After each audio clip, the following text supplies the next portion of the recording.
ಅಷ್ಟಿಗೂ ಅಧರ್ಮ ಮಾಡಿದಿ, ಕೊನೆ ಕಾಲಕ್ಕೆ ಸಾಯುವ ಕಾಲಕ್ಕೆ ನೀ ಶಿವ ಶಿವ ಅನ್ನಕತ್ತಿ, ನಿನಗೆ ಅದು ರಕ್ಷಣೆ ಮಾಡಂಗಿಲ್ಲ. ನಾವು ಮಹಾಮಹಿಮನಾಗಿರತಕ್ಕಂಥ ಬೀಳೂರದ ವೀರ ವಿರಕ್ತನಾಗಿರತಕ್ಕಂಥ ಗುರುಬಸವ ಶಿವಯೋಗಿಗಳ ಜೀವನದ ಚರಿತ್ರೆಯನ್ನು ಆಧಾರವಾಗಿ ಇಟ್ಟುಕೊಂಡು ಚಿಂತನೆ ಮಾಡ್ತಾ ಇದ್ದೇವೆ. ಸಂಕಲ್ಪ ಮಾಡ ಭಗವಂತ ಏನಿರ್ತಾನ ಅಂತ ಕೇಳಿದ್ರೆ ಶರಣರು ಒಂದು ಕಡೆ ಬರೀತಾರೆ, ಸತ್ಯದ ಮನೆಯಲ್ಲಿ ಶಿವನೀರ್ಪನಲ್ಲದೆ ಅಸತ್ಯದ ಮನೆಯಲ್ಲಿ ಶಿವನೀರ್ಪನೆ.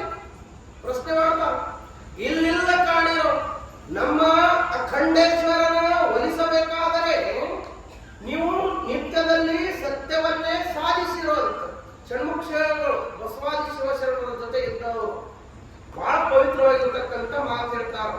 ಎಲ್ಲಿರ್ತಾರ ಪರಮಾತ್ಮ ಅಂದ್ರೆ ಎಲ್ಲಿ ಸತ್ಯ ಅಲ್ಲಿರ್ತಾರ ಪರಮಾತ್ಮ.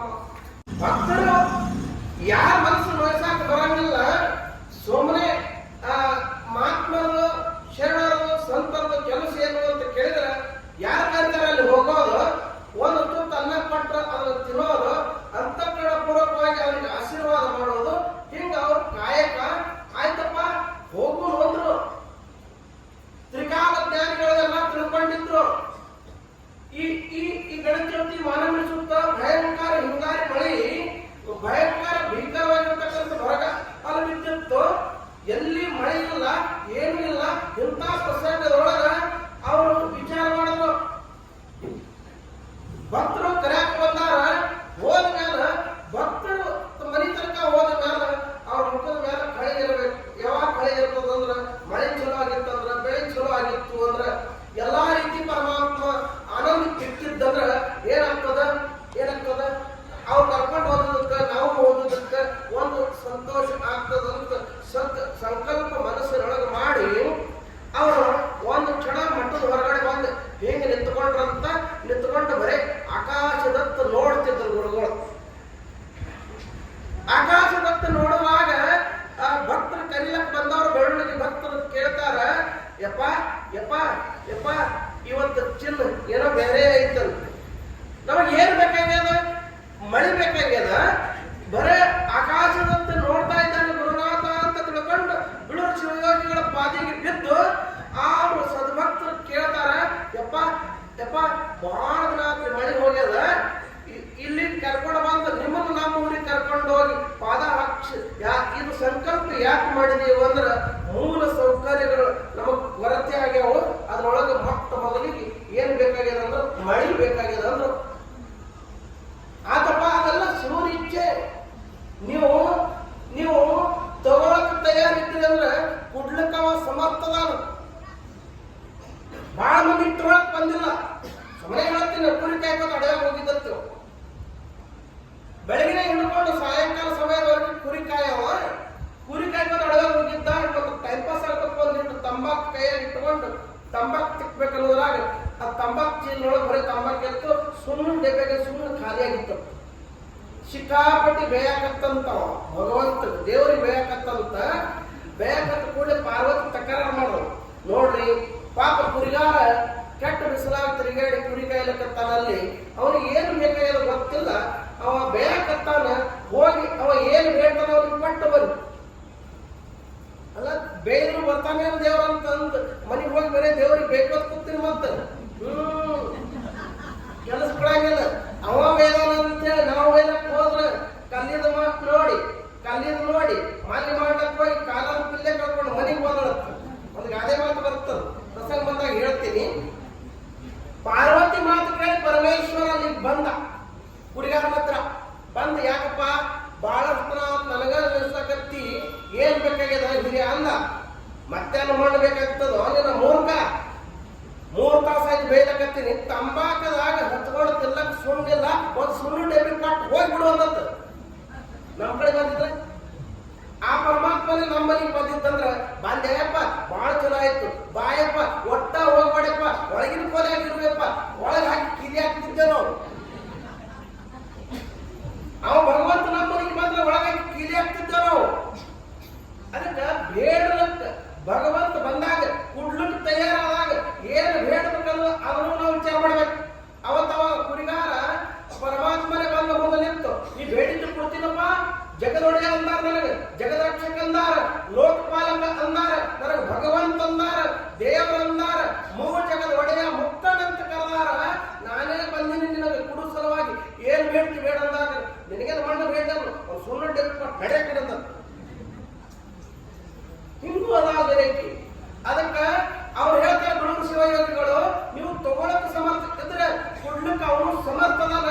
ಎತ್ತಿನ ಗಾಡಿ ಕಾಳ ಕಟ್ಟಂದ್ರು, ಎತ್ತಿನ ಗಾಡಿ ಕಾಳ ಕಟ್ಟಿ ಎತ್ತಿನ ಗಾಡಿ ಹಾಕ್ಕೊತ್ರು. ಆತ ಖಜ್ಜನವಾಡಿ ಅಂತ ಬರ್ತದ. ಖಜ್ಜನವಾಡಿ ದಾಟಿ ಹೋಗುವುದ್ರೊಳಗ ಒಟ್ಟ ಅಲ್ಲಿ ಹೋಗೋ ತನಕ 8 ಕಿಲೋಮೀಟರ್ ಹೋಗೋ ತನಕ ಬರೇ ಶಿವಯೋಗಿಗಳು ಬರೇ ಆಕಾಶದತ್ತ ನೋಡ್ತಿದ್ರು ಅಂತ. ಅವ್ರ ಸಂಕಲ್ಪ ಏನು ಅಂದ್ರೆ ಭಕ್ತರು ಬೇಡಾಕತ್ತಾರಪ್ಪ, ಮೇಘರಾಜ ಅಂತ ಕರ್ದಾರ. ಇವೆಲ್ಲ ರಾಜಗಳು ಭೂಮಿಯಾಗಿನ ಇದ್ದು ರಾಜಗಳು, ಇವು ಬೇರೆ. ಅವ ಮೇಘರಾಜ ಜಗತ್ತಿಗೆ ತೃಪ್ತಿ ಮಾಡವ. ಇವು ರಾಜಗಳು ಜಗತ್ತಿಗೆ ತಾಪ್ ಮಾಡ್ತಾವ. ಇವು ರಾಜಗಳು ಇವು ಎಲ್ಲ ಕೂತಾವಲ್ಲ ವೇದಿಕೆ ಮೇಲೆ, ಇವು ರಾಜಗಳು ಜಗತ್ತಿಗೆ ತಾಪ್ ಮಾಡ್ತಾವ. ಆ ರಾಜ ಜಗತ್ತಿಗೆ ತೃಪ್ತಿ ಮಾಡ್ತಾನ. ಅವ ಬಂದಾಗನ ಎಲ್ಲ ಐತಿ. ಅವ ಬಂದಾಗನ ಎಲ್ಲ ಐತಿ. ನಮಗೆ ನಿಮ್ಗೆ ಅನ್ನ ಸಿಗ್ತದ, ನೀರು ಸಿಗ್ತದ, ಬದುಕುತ್ತೇವೆ, ಜನ ಕರ ಹಕ್ಕಿ ಪಕ್ಕಿ ನಿಸರ್ಗ ಎಲ್ಲ ಬದುಕುದ ಆ ಮೇಘರಾಜ ಬಂದಾಗನ. ದೊಡ್ಡ ಕಥೆ ಅದ. ಪ್ರಸಂಗ ಬಂದಾಗ ನೋಡೋಣ ಏನಾಯ್ತು ಅಂತ ಕೇಳಿದ್ರೆ, ಕೊಜ್ಜೆ ನೋಡಿ ಊರು ದಾಟಿ 1 ಕಿಲೋಮೀಟರ್ ಹೋಗೋದ್ರೊಳಗ ಭಯಂಕರ ಮಳೆ ಹೊಡಾಕತ್. ಆಸ್ಪಾಸ್ ಎಲ್ಲಿ ಅಲ್ಲಿ ನಿಂದಿರ್ಬೇಕು ಸಹಿತ ಯಾರ ಮನೆಗಳಿಲ್ಲ ಅಲ್ಲಿ ಅಡಿವರಣದೊಳಗೆ. ಆ ಎತ್ತಿನ ಬಂಡಿ ಕೊಳ್ಳಾರ ಎತ್ತಿನ ಬಂಡಿ ಬಡ್ಡೆ ಹಾಕ್ಬಿಟ್ರು ಎಲ್ಲಾರು. ಏನ್ರಿ ಭಗವಂತ ಕೊಡ್ಲಿಕ್ಕೆ ಕೂತಂದ್ರೆ ಏನ್ ಮಾಡ್ತದಂದ್ರೆ ಚಪ್ಪರ್ ಹೊರದು ಕೊಡ್ತಾನಂತ ಹೇಳ್ತಿದ್ರು ಸದ್ಗುರುಗಳು. ದೇವ್ರು ಕೊಡ್ಲಿಕ್ಕೆ ಕೂತ್ರ ದೇವ್ರು ಕಾಣುತ್ತಾರ, ತಡ ಇಲ್ಲಂತ, ತಡ ಆಗುದಿಲ್ಲಂತ. ಎಂತ ಮಳೆ ಬಿತ್ತು ಅಂತ ಕೇಳಿದ್ರೆ ದೇವ್ಮಳೆ ಆಯ್ತ್ರಿ ಅಂತ ಅಂದಿರ. ಎಲ್ಲಿ ನೋಡದಲ್ಲೆಲ್ಲ ನೀರು ನಿರಂಕಾರ ಕ್ಷಣದಾಗ. ಗುರುವೇ, ಹೇ ಸದ್ಗುರುವೇ, ಎಂತಾದಪ್ಪ ನಿನ್ನ ಲೀಲಾ ಅಂತ ಗುರುಗಳ ಕಾಲ ಬಿದ್ರು. ಗುರುಬಸವ ಶಿವಯೋಗಿಗಳ ಪಾದಿಗೆ ಬಿದ್ದು ಅವ್ರ ಪಾದ ಮೇಲೆ ಬಿದ್ದು ಆನಂದ ಭಾಸ್ಪ. ಸುಮ್ಮನೆ 3 ಗಳಿಗಾಗ ಎಲ್ಲಿ ಬೇಕಾದ್ರೆ ನೀರು ನಿರಂಕಾರ ಆಯ್ತು. ಯಪ್ಪ ಮಳೆಯೆಲ್ಲ ಆಯ್ತು ಕರೆ, ಇನ್ನು ಊರಿಗೆ ಹೋಗುದು ಹೆಂಗ ಅಂದೊಬ್ಬ. ಮಳೆಯೆಲ್ಲ ಆಯ್ತಪ್ಪ, ಈ ನಮ್ಮನ ಹಳ್ಳ ಕೊಳ್ಳ ತುಂಬಿ ಹರಿಯಾಕತ್ತು, ನಾವು ಊರಿಗೆ ಹೋಗೋದು ಹೇಗಪ್ಪ ಅಂದ. ಹಳ್ಳದಂಡ ಹೋಗಿ ಎತ್ತಿನ ಗಾಡಿ ತರಬಿದವ. ಹ್ಯಾಂಗ ಹರಿತಿತ್ತು ಹಳ್ಳಂದ್ರೆ ಮಹಾಪೂರ್ 2 ದಡಿ ಸೋಸ್ ಹೋಗ್ತಿತ್ತು. ಅವಾಗೇನು ಕೂಲ್ ಇಲ್ಲ, ಬಂದರಿಲ್ಲ, ಏನೂ ಇಲ್ಲ, ವ್ಯವಸ್ಥೆ ಇಲ್ಲ. ಅದಕ್ಕ ಗುರುವಾಸ ಕೂತ ಹೇಳ್ದ, ಮಕ್ಕಳ ನೀವೇನೋ ಮಳೆ ಬೇಡದವ್ರು, ನಾ ಬೇಡಿದ್ದ, ನನಗ್ ಬೇಕಾಗಿತ್ತು ಮಳೆ ಬೇಡದವ್ರು ನೀವೇ. ನೀವು ಬೇಡಿಟ್ಟು ಪರಮಾತ್ಮ ಈಗ ಕೊಟ್ಟಾನ, ಹೆಂಗ್ ಹೋಗುದಂತಿರಲ್ಲೋ, ಎಷ್ಟು ಹುಚ್ಚಿದ್ದೀರೋ. ಸಂತರ ಶರಣರ ಮಾತ್ಮರ ಸನ್ನಿಧಾನಕ್ಕೆ ಹೋದ ಮೇಲೆ ಅವ್ರ ಜೊತೆ ಇದ್ದಾಗ ಸಾವಿಗೆ ಅಂಜಬಾರದು, ಬದುಕಿಗೆ ಅಂಜಬಾರದು. ಇದು ಹೆಂಗಾಗಬೇಕು ಅಂತ ಕೇಳಿದ್ರೆ ನನ್ನ ಸುಖ ನನ್ನ ದುಃಖ ಇದು 2 ನಿನ್ನ ಮೇಲೆ ಅದಾವಂತ ಅವ್ರ ಮೇಲೆ ಒಗದ ಎಲ್ಲಾ ಭಾರ ಪರಮಾತ್ಮನ ಮೇಲೆ ಒಗದಾಗ ಏನಾಗ್ತದಂದ್ರೆ ಅವ ಪಾರ ಮಾಡ್ತಾನೆ, ಇಲ್ಲಂದ್ರೆ ಇಲ್ಲ. ಅವಾಗ ಗುರುಬಸವ ಶಿವಗಳು ಹೇಳ್ತಾರ, ಎಲ್ಲರ ಎತ್ತಿನ ನಡೆ ಏಕ ಕಾಲಕ್ಕೆ ಕಣ್ಣು ಮುಚ್ಚಿ 1 ಸಲ ಜೋರಾಗಿ ಜೈ ಹೊಡಿರಿ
ಹೋಯ್ತು ಗುರುಗಳು ಅಂತ.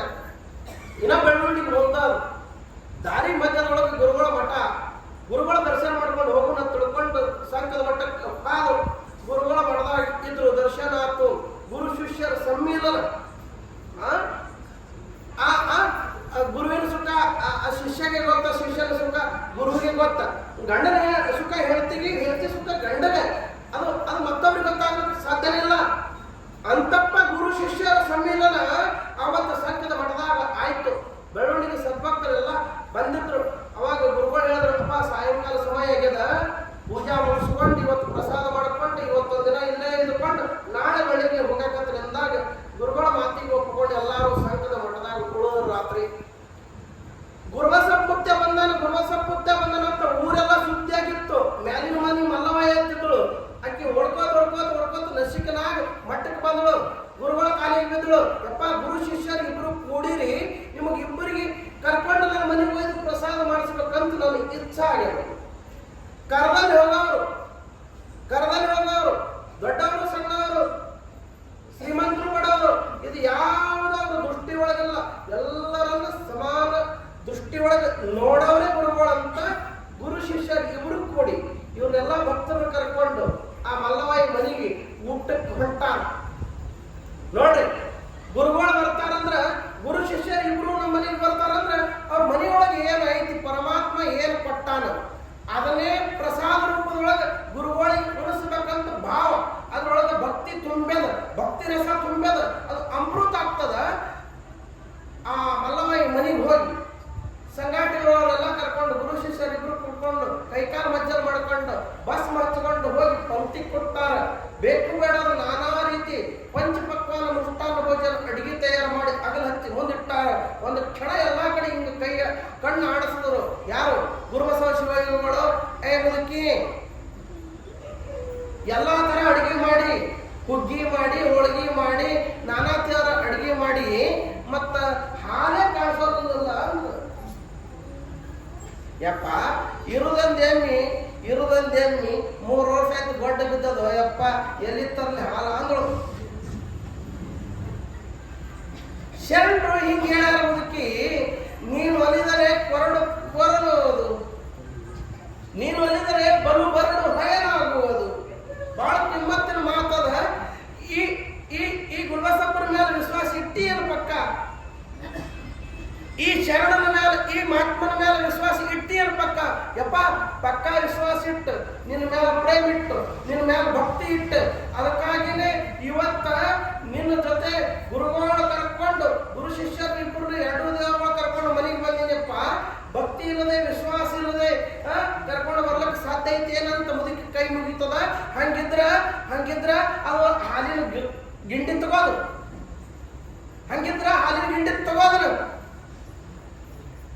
ಹಾಲಿನ ಗಿಂಡಿ ತಗೋ. ಪರಮಾತ್ಮನ ಇಚ್ಛಾ ಆಗ್ಯದ. ಯಾವ್ಯಾವ ಕಾಲಕ್ಕೆ ಏನೇನು ಆಗ್ಬೇಕಲ್ಲ ಆಗ್ತಾವ, ಸಹಜವಾಗಿ ನಡೀತಿರ್ತಾವ. ಹಾಲಿನ ಗಿಂಡಿ ತಗೋ ಅಂದ್ಕೊಳ್ಳೆ ಮರು ಮಾತನಾಡೋದೇ ಮುದುಕಿ, ಮಲ್ಲವ ಮುದುಕಿ ಹಾಲಿನ ಗಿಂಡಿ ತಗೋತು. ಹಾಲಿನ ಗಿಂಡಿ ತಗೊಂಡು ನಡಿ, ಎಮ್ಮೆ ದನಗಳ ಪಡ್ಯಾಗ ಎಮ್ಮಿ ಇದೇ ನೋಡಪ್ಪ ಎಮ್ಮೆ ಆತು. ಅದು ಆಶೀರ್ವಾದ ಆಗೈತಿ ಭಗವಂತಂದು. ಹಿಂಡ್ ಎಮ್ಮಿ ಅಂದ್ರು. ಹೋಗಿ ಎಮ್ಮಿ ಡುಕ್ಕಿನ ಮೇಲೆ ಕೈ ಇಟ್ಟು ಗುರುಬಸಪ್ಪತ್ಯ ಸೋಮನೆತ್ತ ಗೊಡ್ಡ ಎಮ್ಮಿ ಹಾಲು ಹೇಳಲಕ್ಕತ್ತ. ಏನು ಗುರುಬಸವ ನೀ ಖರೆ ಗುರುನೇ, ಈ ಬೇಡಿತ್ತು ಕೂಡ ತಾಕತ್ ಕಾಮದೇ ಕರ್ಮ ವೃಕ್ಷ ನಿನ್ನ ಚಿಂತಾಮಣಿ, ನಿನ್ನ ಕೈ ಕಾಮಧೇನು ಐತಿ. ಹೇ ಗುರುನಾಥ ಅಂತ ಗುರುಬಸಪ್ಪತ್ಯಾನ ನೆನೆಯುತ್ತಾ ಆ ತಾಯಿ ಏನ್ ಮಾಡಿರೋದು, ಹಾಲು ಹಿಂಡುಗಳು ಪೂರ್ಣ ಗಿಂಡೆಲ್ಲ ತುಂಬುದು. ಇನ್ನ ಕಂಚದೊಳಗೆ ಹಾಲು ಹಂಗೆ ಇದ್ದು ಅಂತ. ಆ ಹಾಲಿನ ಗಿಂಡಿ ತಗೊಂಡು ಬಂದು ಓಡಾಡಿ ಬಂದು ತನ್ನ ಕಿಚ್ಚಿನ ಮೇಲೆ ಇಟ್ಟು ಮುದುಕಿ ಆನಂದದಿಂದ ಓಡಾಡಿ ಏನ್ ಮಾಡ್ಲಕ್ಕಂತಂದ್ರ ಊಟಕ್ಕೆ ನೀಡ್ಲಕ್ಕಂತ ನೋಡು. ಹುಗ್ಗಿ ನೀಡಿ, ಅದ್ರಾಗ ಹಾಲು ನೀಡಿ, ಇನ್ಯಾನ್ ಬೇಕ್ರಿ? ಯಾನ್ ನೀಡ್ತೀರಿ ಗುರುಗಳಿಗೆ? ಅಷ್ಟು ದೊಡ್ಡ ಕಥೆ ಐತಿ ಬಿಡೆ ಅಪ್ಪ. ನೀ ಕೇಳಬಾರ್ದು, ನಾವು ಹೇಳಬಾರ್ದು. ಯಾಕಂದ್ರೆ ಶ್ರಾವಣ ಬರ್ತೈತೆ ನಂಗೆ ಆಗ್ತದ ಒಳಗೊಬ್ಬೊಬ್ಬರಿಗೆ. ಯಾಕ ಶ್ರಾವಣ ಬರೋಣ, ಗುರುಗಳು ಕರ್ಕೊಂಡು ಹೋಗ್ಬೇಕು, ಪ್ರಸಾದ ಮಾಡಿಸ್ಬೇಕು, ಮಾತು ದಕ್ಷಿಣ ಬೇರೆ ಕೊಡ್ಬೇಕು. ನಾವು ಹೋಗುದ್ರಾಗ ನಾವು ಯಾರೇ ಅವ ಬೇಡುವುದೊಂದು. ಹಿಂಗಾಯ್ತಂದ್ರೆ ಯಾರು ಮಾಡೋದು? ಎಲ್ಲಿ ಯಾರು ಸುಮ್ಮನೆ ಬೆಕ್ಕಿ ಪದ್ರ ಕಟ್ಕೊಳ್ಳೋದು? ಯಾನ್ ಮಾಡ್ತೇವ? ಬಿಟ್ಟು ಬಿಡು, ಸೀದಾ ಒಯ್ದು ಬಿಡು. ಅರ್ಧ ಕಿಲೋ ಬ್ಯಾಳೆ, ಅರ್ಧ ಕಿಲೋ ಬೆಲ್ಲ ಒಯ್ದು ಬಸೆ ಮುದ್ದಾರ ಕೈಯಾಗ ಕೊಟ್ರೆ ತಾನೇ ಬಿಡಿಸ್ಕೊಡ್ತಾನ ಕಡೆ. ಎಂತ ಗಿರಾಕಿನೂ ಅದಾವು. ಸೀದಾ ಕುಡು ಗಿರಾಕಿ ಭಾಳ ಅದಾವು. ನಮ್ಮ ಕಡೆಗೆ ನಿಮ್ಮ ಕಡೆಗೆಲ್ಲ.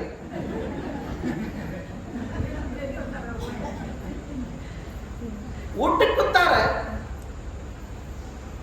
ಎಲ್ಲ ರಂಗದೊಳಗೆ ಹುಗ್ಗಿ ನೀಡಿರೋದು, ಮುದುಕಿ ಹಾಲು ನೀಡೋದು, ಹಪ್ಪಳ, ಶಾಂಡಿಗೆ, ಕುರುಡಿಗೆ, ಉಪ್ಪಿನಕಾಯಿ, ಏನೇನು ನಾನಾ ಥರ ಭಕ್ಷ್ಯ ಭೋಜನಗಳೆಲ್ಲ ಮಾಡಿ ಸೈಡ್ ಪ್ಲೇಟ್ ಹಾಕಿಟ್ಟರು. ಮುದುಕಿ ಹುಗ್ಗಿ ನೀಡಿ, ಹಾಲು ನೀಡಿ, ಇದು ತುಪ್ಪ ಬೇಕಲ್ಲ ಅಂದ್ರು. ಇದೇನು ಸತ್ತು ಪರೀಕ್ಷೆಪ್ಪ ಗುರುನಾಥ, ಆ ಭಗವಂತ ಕೂಡಿಸಲಿ, ಮತ್ತೊಂದು ಸಲ ಪ್ರಸಾದ ಮಾಡಿಸೋಣಪ್ಪ, ಪ್ರಸಾದ ಮಾಡ್ರಿ ಅಂತ ಮುದುಕಿ ಕೈ ಮುಕ್ಕೊಂಡಿರ್ತದ. ಎಲ್ಲಿ ಮುದುಕಿ ಇದ್ರಾಗ ಒಂದು ತುಪ್ಪ ಇದ್ರೆ ಆನಂದ ಆಗ್ತದ ತಿಳ್ಕೊಂಡು ಅಲ್ಲೇನು ಮುಂದೆ ಹಿಂಗ ನೀರಿನ ತಂಬಿಗೆ ತುಂಬಿ ಇಟ್ಟಿದ್ರಲ್ಲ, ಆ ತಂಬಿಗೆ ತಗೊಂಡು, ಗುರುವೇ, ಹೇ ಸದ್ಗುರುವೇ, ನೀ ಕಲ್ಪ ತರುವೆ. ಗುರುವಿನನ್ನು ಕೊಂಡಾಡ್ತಾರ. ಗುರುನಾಥ ಇದಕ್ಕೊಂದು ಇಷ್ಟು ಕೈ ಎತ್ತಿ ಆಶೀರ್ವಾದ ಮಾಡಪ್ಪ ಅಂತ ಹಿಂಗೆ ಕೈಯಾಗ ತಂಬಿಗೆ ಗುರುವಿನ ಮುಂದೆ ಹಿಂಗೆ ಹಿಡಿದ್ರಂತ ಗುರುವಸಪ್ಪತ್ಯ. ಅವ್ರ ಗುರುಗಳ ಶಿಶುಮ್ಯಾಗನ ಮೋತಿ ನೋಡತ್ರ ಗುರುವಸಪ್ಪನ ಮೋತಿ ನೋಡಿದ ಕೂಡಲೇ ಅವು ಏನು ಅವ್ರವ್ರ ಮುಖಿ ಅವ್ರಿಗೆ ಗೊತ್ತತ್ತ. ಗುರು ಶಿಷ್ಯರು ಇಬ್ರು ಒಬ್ಬರಿಗೊಬ್ರು ಮೂಗು ಸೊನ್ನೆ ಮಾಡಿ ಇಬ್ರು ಅಮೃತ ಹಸ್ತ ಆ ನೀರಿನ ಚರಿಗೆ ಮೇಲೆ ಇಟ್ರು. ಕಣ್ಣು ಮುಚ್ಚಿ ಕಣ್ತದ, ಘಮ ಘಮ ಘಮ ಘಮ ತುಪ್ಪ ನಾರ ಕಚ್ಚಿತ್ತು. ಮುಕ್ಕಿ ನೀಡಂದ್ರು, ಅದು ತುಪ್ಪ ನೀಡಿದ್ರು. ಕೈ ಮುಕ್ಕೊಂಡು ಕೂತ್ರು, ಮಂತ್ರ ಆತು, ಸಾಷ್ಟಾಂಗ ಹಾಕಿದ್ರು, ಪ್ರಸಾದ ಮಾಡಿದ್ರು. ಆನಂದದಿಂದ ಅವೆಲ್ಲ ಮುದುಕಿ ಮನ್ಯಾಗ ಊಟ ಮಾಡಿ ಆಶೀರ್ವಾದ ಮಾಡ್ತಾರೆ ಗುರುಸಪ್ಪತ್ಯ. ಮುದುಕಿ ಇನ್ನು ಭೂಮಿ ತನಕ ನಿನ್ನ ಮನ್ಯಾಗ ಹೈನ, ಹಾಲ, ತುಪ್ಪ ಇದ್ರದ್ದು ಯಾವ್ದು ಕೊರತೆ ಬಿಡಂಗಿಲ್ಲ. ನಿನ್ನ ಮನ್ಯಾಗ ದಾಸೋಹ ನಡೀತದ. ನಿನ್ನ ಮನ್ಯಾಗ ಶರಣರು ಬರ್ತಾರ, ಸಂತರ ಬರ್ತಾರ, ಮಹಾತ್ಮರು ಬರ್ತಾರ. ಇದು ಬಸವ ತಂದೆ ಮಹಾಮನೆ ಹಂಗಿತ್ತಲ್ಲ, ಹಂಗ ನಿನ್ನ ಮನ್ಯಾಗ ದಾಸೋಹ ನಡೀತದ. ಮುದುಕಿ ಎಲ್ಲಿ ತನಕ ನಡೀತದಂದ್ರ ಇದ್ರ ಅರು ಹಿಡ್ಕೊಂಡು ಹೋದ್ರ ನಡೀತದ. ಏನ್ ಹೇಳ್ಯಾರ ಬಸವಾದಿ ಶಿವಶರಣರು? ಅರಿವೇ ಗುರು ಅಂತ. ಯಾವನಲ್ಲಿ ಅರು ನೋಡ್ಯಾರ ಅವನಿಗೆ ಗುರು ಬಿಟ್ಟಕ್ಕಾನ ಹೇಳ ಆಶೀರ್ವಾದ ಮಾಡಿ ಅಲ್ಲಿಂದ ಹೊಳೆ ಮಟ್ಟಕ್ಕೆ ಬಂದು ಭಕ್ತನೆಲ್ಲ ಕರ್ಕೊಂಡು ಬೆಳವಣಿಗೆ ಗ್ರಾಮಕ್ಕೆ ಹೊಂಟಾರ. ಆ ಮುದುಕಿ ಮನೆಯೊಳಗೆ ಅವತ್ತೇನು ಅದು 3 ವರ್ಷ ಗಂಟೆ ಬಿದ್ದು ಎಮ್ಮಿ ಹಾಲು ಹಿಂಡಿತ್ತಲ್ಲ, ಆ ಎಮ್ಮಿ ಮುಂದೆ 9 ತಿಂಗಳ ಹೈನು ಕೊಡ್ತವ್ರ ಮನ್ಯಾಗ. ಬರೀತಾರ. ಬಹಳ ಅದ್ಭುತವಾಗಿರ್ತಕ್ಕಂಥ ಘಟನೆ. ಅವನು ಒಲಮೆ ಆದ್ರೆ ಏನೆಲ್ಲ ಆಗ್ತದ.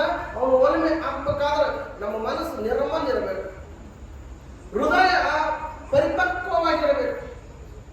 ಹೆಜ್ಜೆಗೊಮ್ಮೆ ಸದ್ಗುರು ಬಸವಣ್ಣೇಶ್ವರ ಹೇಳ್ತಿದ್ರು, ಯಾರ ಶ್ರದ್ಧಾ ವಿಶ್ವಾಸ ನಂಬಿಕೆ ಇಟ್ಟು ಭಗವಂತನ ಸನ್ನಿಧಾನಕ್ಕೆ ಬರ್ತೀರಿ, ಅವ್ರಿಗೆ ಭಗವಂತ ಸದಾಕಾಲ ಬೆನ್ನಿಗಿದ್ದು ರಕ್ಷಣೆ ಮಾಡ್ತಾನ, ಬೆಡಿತ್ತು ಕೊಡ್ತಾನ. ಹೆಂಗ ದುಡಿತೀರಿ ಹಂಗ ಪಡಿತೀರಿ ಅಂತ. ಏನು ಅಲ್ಲಿಂದ ಸಂಕ ಗ್ರಾಮಗಳಂತ ಸಿದ್ಧಾಟಿಗೆ ಲೀಲಾ ಮಾಡಿ ಗುರುಗಳ ಅಪ್ಪಣೆ ತಗೊಂಡು ಅಲ್ಲಿಂದ ಸಂಚಾರ ಮಾಡ್ಕೊಂಡು ಬೆಳವಣಿಗೆ ಗ್ರಾಮಕ್ಕೆ ಹೋದ್ರು. ಹೋಗೋದ್ರಾಗ ಅಲ್ಲೇನು ಪರಮಾತ್ಮ ಒಬ್ಬ ಸಾಧು ರೂಪದಾಗ ಬಂದು ಕೂತಿದ್ದಲ್ಲ, ಅವ ಈ ಗುರುಬಸಪ್ಪತ್ಯನ ನೋಡಿದ ಕೂಡಲೇ ಎದ್ದು ಥೈ ಕುಳಾಕತ್ತ ಆನಂದ ಪಟ್ಟು. ಅವ್ರಿಗೆಲ್ಲ ಬೆಳವಣಿಗೆ ಗ್ರಾಮದ ಜನರಿಗೆಲ್ಲ ಆಶ್ಚರ್ಯ. ಇಂಥ ಒಬ್ಬ ಜಟಾಜೂಟ ಬಿಟ್ಟುಕೊಂಡು ಒಬ್ಬ ಮಹಾನ್ ತಪಸ್ವಿ ಹಂಗ ಕಾಣ್ತಾನ, ಇವ ಶಿವನೇ ಸಾಕ್ಷಾತ್ ಧರಿಗಿಳಿದು ಬಂದವ್ರ ಹಂಗ ಕಾಣ್ತಾನ. ಇಂಥ ಒಬ್ಬ ಮಹಾತ್ಮ ವಯಸ್ಸಾಗ ವಯೋವೃದ್ಧ, ಇಂಥ ಒಬ್ಬ ಋಷಿ ಈ ಗುರುಸಪ್ಪತ್ಯನ ನೋಡಿ ಇಷ್ಟು ಆನಂದ ಪಡ್ತಾನಂದ್ರೆ ಊರು ಜನ ಎಲ್ಲ ಆನಂದ ಪಡೋದಲ್ಲ, ಪೂರ್ಣ ಸಾಷ್ಟಾಂಗ ಹಾಕಿ ಅಡ್ಡ ಬಿದ್ದರು.